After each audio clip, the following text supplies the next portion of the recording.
സംസ്ഥാനത്തെ ബി.ജെ.പിയുടെ തെരഞ്ഞെടുപ്പ് പ്രചാരണങ്ങൾക്ക് തുടക്കം കുറിച്ച് പ്രധാനമന്ത്രി.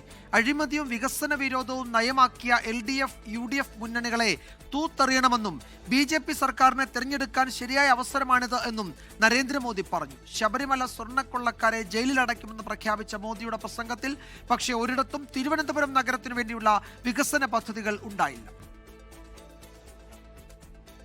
വരാനിരിക്കുന്ന നിയമസഭാ തെരഞ്ഞെടുപ്പ് ലക്ഷ്യമിട്ടുള്ള കൃത്യമായ രാഷ്ട്രീയ പ്രസംഗമാണ് പ്രധാനമന്ത്രി നരേന്ദ്രമോദി പുത്തരിക്കണ്ടം മൈതാനിയിൽ നടത്തിയത്.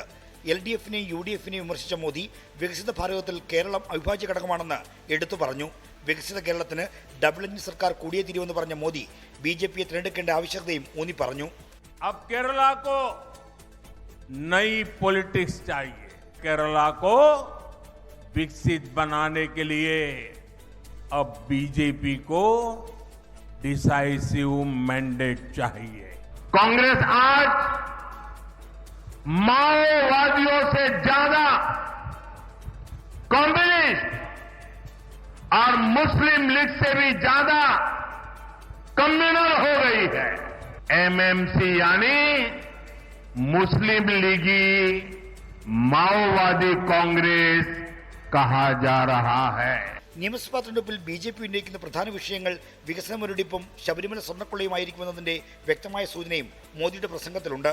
अब यहाँ गोल्ड के चोरी होने की खबरें आ रही है.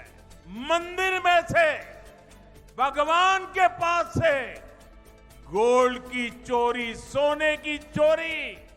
मैं एक बात स्पष्ट कहना चाहता हूं, यहां BJP सरकार बनते ही आरोपों की पूरी जांच होगी और दोषियों की जगह जेल में होगी और ये मोदी की गारंटी है.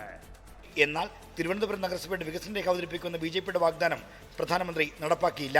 തിരുവനന്തപുരത്തെ രാജ്യത്തിനാകെ മാതൃകയാക്കുന്ന നഗരമായി മാറ്റുമെന്നും അതിന് പിന്തുണ നൽകുമെന്നും മാത്രമാണ് പ്രധാനമന്ത്രി പ്രസംഗിച്ചത്.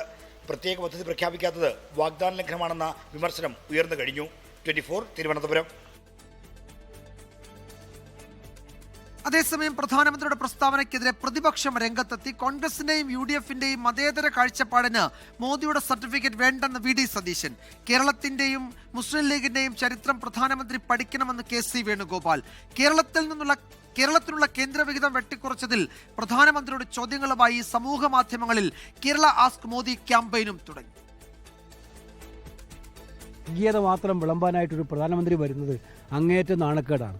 കേരളത്തിന്റെ ചരിത്രം ആദ്യം പ്രധാനമന്ത്രി പഠിക്കണം. കേരളത്തിലെ മുസ്ലിം ലീഗിന്റെ ചരിത്രവും പഠിക്കണം. BJPയിലെ ഗ്രൂപ്പിസമാണോ മേയറെ ഒഴിവാക്കിയതിന് പിന്നിൽ,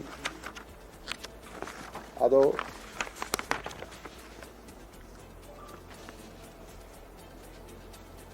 VV രാജേഷിനോടുള്ള വ്യക്തിപരമായ വിരോധമാണോ എന്ന് അറിയില്ല.